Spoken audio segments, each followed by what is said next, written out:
Let's talk about phrasal verbs. Dun, dun, dun. Welcome to part 1 in my series about phrasal verbs. There's just too much good stuff to keep it in one video. A phrasal verb is a verb plus 1 or 2 particles. And the particle is either an adverb or a preposition. When you learn a phrasal verb, you need to learn it as one unit. For example, think over. If you're learning the phrasal verb think over, you have to learn this word, this new word that is created.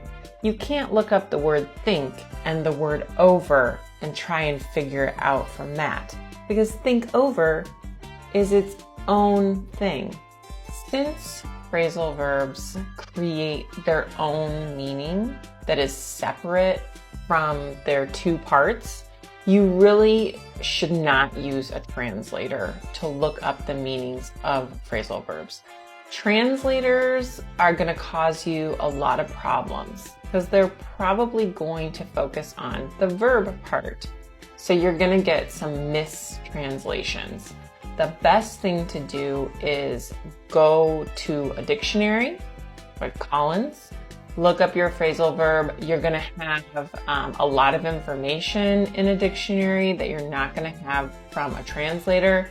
You can select sentences right here, and you can get even more sample sentences. So you can see the phrasal verb in action.